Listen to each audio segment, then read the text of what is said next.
Salam sejahtera bagi kita semua. Senang sekali boleh berjumpa kembali di dalam program Sapaan Kasih dari GKPB Jemaat Kristus Kasih Jalan Tebes nomor 6 Denpasar. Hari ini kita sudah ada dalam edisi hari Rabu tanggal 27 Mei tahun 2026.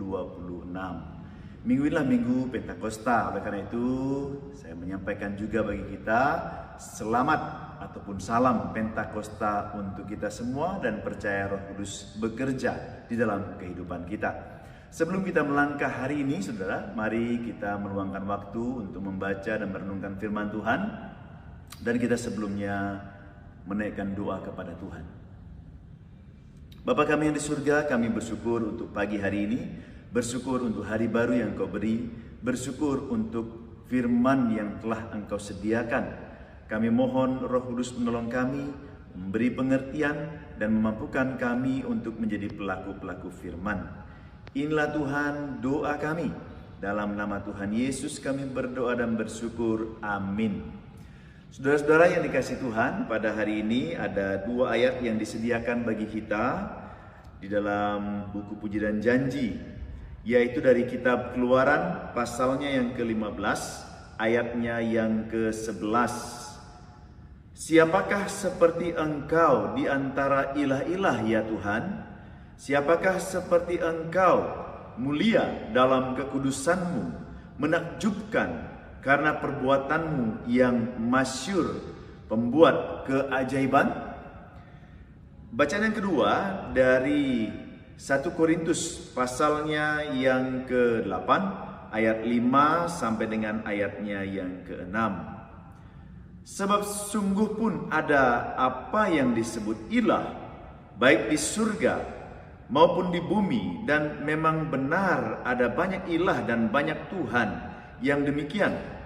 Bagi kita hanya ada satu Allah, yaitu Bapa, yang dari Dia berasal segala sesuatu dan yang untuk Dia kita hidup, dan satu Tuhan saja, yaitu Yesus Kristus, yang karena Dia segala sesuatu telah dijadikan dan yang karena Dia kita hidup. Demikian sabda Tuhan. Yang berbahagialah kita semua yang membaca dan merenungkan firman Tuhan serta memelihara dalam hidup sehari-hari. Haleluya. Saudara, sapaan kasih hari ini atau perenungan kita hari ini diberi judul Tiada Tuhan seperti Tuhan Allah kita. Bacaan yang kita dengarkan pada hari ini adalah suatu bentuk pengakuan di kitab Keluaran pasal 15 ayat 11 ini, ketika Musa menyampaikan pengakuannya, ketika Musa memimpin bangsa Israel keluar dari tanah Mesir menuju Kanaan. Apa yang mereka alami? Mereka menghadapi kejaran dari tentara Mesir, kemudian mereka juga berhadapan dengan laut yang terbentang luas. Dan di sanalah pengalaman nyata yang dialami oleh Musa dan bangsa Israel ketika Tuhan membebaskan mereka, Tuhan menolong mereka, dan mereka boleh menyaksikan kuasa Tuhan yang besar. Mereka selamat sampai di tujuan. Dan berabad-abad kemudian, apa yang dialami oleh bangsa Israel itu kemudian dinyatakan oleh Rasul Paulus dalam 1 Korintus pasal 8 ayat 5 sampai 6. Memang ada banyak ilah-ilah, ada banyak Tuhan, tapi bagi kita hanya ada satu Allah saja, yaitu Bapa dan satu Tuhan kita, Yesus Kristus. Nah, di dalam Minggu Pentakosta ini, kita juga percaya pengertian ini kita dapat juga dari pertolongan Roh Kudus. Saudara kasih Tuhan, apa intisari dari firman Tuhan pada hari ini? Mari kita lihat. Ada banyak hari ini dalam kehidupan kita mendapat godaan-godaan. Ada banyak ilah-ilah dalam hidup kita yang dapat mengambil posisi Allah dalam hidup kita. Apa itu? Ada harta, ada jabatan, ada kesenangan, ada relasi, bahkan juga keinginan diri sendiri bisa menjadi ilah di dalam hidup kita. Hari ini, mari sapaan kasih mengingatkan kita, saudara kasih Tuhan, untuk mengingat bahwa Tuhan bukan hanya sekedar Tuhan yang besar, tapi Dia adalah satu-satunya. There's no one other God like our God. Allah, yaitu yang telah memberikan putranya Tuhan Yesus Kristus, yang Allah yang mengerti akan pergumulan manusia, yang mengaruniakan Roh Kudus kepada kita. Dan Allah bukan Allah yang jauh, tapi Dia Allah yang dekat. Dia tahu pergumulan kehidupan kita, umatnya. Dia menebus dosa kita dan bahkan menyertai kita dengan pertolongan Roh Kudus. Oleh karena itu, sahabat sapaan kasih, pada hari ini kita diingatkan bahwa tidak ada Allah seperti Allah kita. Mari, yang pertama, periksa dalam diri kita. Adakah ilah-ilah lain yang mencoba untuk berkuasa dalam hidup kita? Mari, biarlah Tuhan yang Maha Kuasa itu hadir dalam hidup kita. Dan kita mengerti bahwa siapa Tuhan dalam hidup kita. Yang kedua, saudara, pastikan tempatkan Tuhan Allah kita di tempat yang terpusat dalam diri kita ini, yaitu bahwa Tuhan Allah menjadi pusat hidup kita. Maka dideklarasikan Tuhan Yesus Kristus adalah satu-satunya sumber kehidupan kita. Yang ketiga, saudara, mari prioritaskan Tuhan Allah di dalam kehidupan kita melalui Tuhan Yesus yang menolong kita melalui pertolongan Roh Kudus. Dengan apa? Ketika kita memberi waktu yang terbaik bagi Tuhan, bukan waktu sisa-sisa hidup kita. Dengan apa, saudara kasih Tuhan? Beri hidup kita dipimpin oleh Roh Kudus Tuhan. Yang terakhir, saudara, karena kita telah mengenal bahwa Tuhan Allah hadir di dalam kehidupan kita, mari kita menjadi saksi Kristus. Mari menyaksikan di dalam kehidupan kita. Dan seperti jemaat di Korintus, saudara kasih Tuhan, mungkin kita hidup di tengah-tengah banyak ilah lain di dalam kehidupan kita. Yang saya katakan ilah-ilah modern, saudara. Tapi mari kita nyatakan hidup kita dengan kesaksian bahwa Tuhan berkuasa atas kehidupan kita. Dan kita percaya Tuhan menyertai kita senantiasa dan Tuhan Yesus memberkati kita. Amin.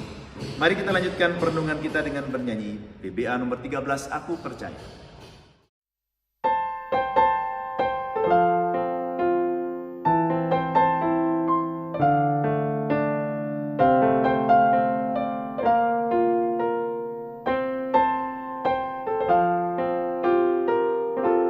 Tiada yang seperti Engkau, begitu mengasihiku. Kau Tuhan sanggup menjawab semua seru doaku.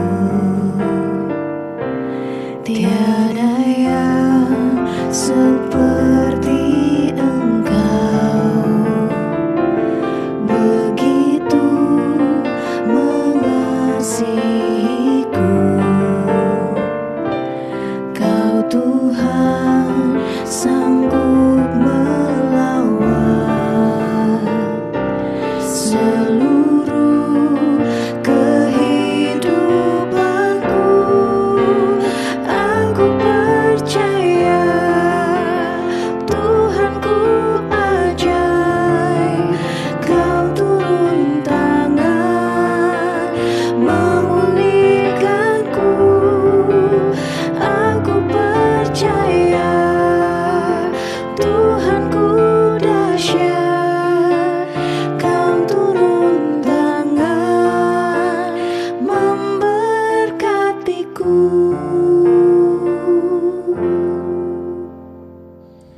Dan sekarang mari kita berdoa. Bapa Surgawi, pagi hari ini kami diingatkan hanya Engkaulah Tuhan satu-satunya dalam kehidupan kami. Dan seperti yang kami naikkan, biarlah kami senantiasa percaya bahwa Engkau yang berkuasa dalam hidup kami, Engkau yang berdaulat atas kehidupan kami, Engkau satu-satunya pengharapan kami. Maka pada saat ini Tuhan, pagi hari ini kami bawa dalam doa setiap anak-anak Tuhan dimanapun mereka berada. Berkatilah Tuhan, supaya kami semua sampai kepada pengakuan Engkaulah Tuhan Allah satu-satunya. Kami berdoa untuk semua jemaat Tuhan dimanapun berada. Berkati opa dan oma, berkati kaum bapak, kaum ibu, berkati para pemuda, pemudi, remaja, anak-anak semua. Berkati mereka Tuhan, sampai pada pengenalan akan Tuhan yang benar. Berdoa untuk setiap pekerjaan yang Tuhan percayakan. Berdoa untuk studi anak-anak kami. Berdoa untuk semua aktivitas kami pada hari ini. Berkati ya Tuhan. Kami berdoa untuk saudara kami yang sakit. yang dirawat di rumah sakit, yang dirawat di rumah, Tuhan pulihkan mereka. Mereka yang bergumul dalam kehidupan, Tuhan memberi kekuatan, memberi penyertaan yang sempurna. Tuhan, kami juga bersyukur bersama dengan saudara kami yang berulang tahun, saudara kami yang berulang tahun pernikahan, Tuhan memberkati mereka. Juga berdoa untuk bagi mereka yang ada dalam perjalanan, yang sedang bepergian, Tuhan sertai sampai boleh pulang kembali dengan keadaan selamat. Mereka yang berduka, Tuhan memberikan penghiburan. Dan hari ini Tuhan kami serahkan dalam tangan-Mu, tuntun kami dalam kuasa Roh Kudus-Mu. Ini doa kami, dalam nama Yesus kami berdoa. Amin. Demikian sapaan kasih pada hari ini. Sampai jumpa dalam edisi berikutnya. Tuhan Yesus memberkati. Salam.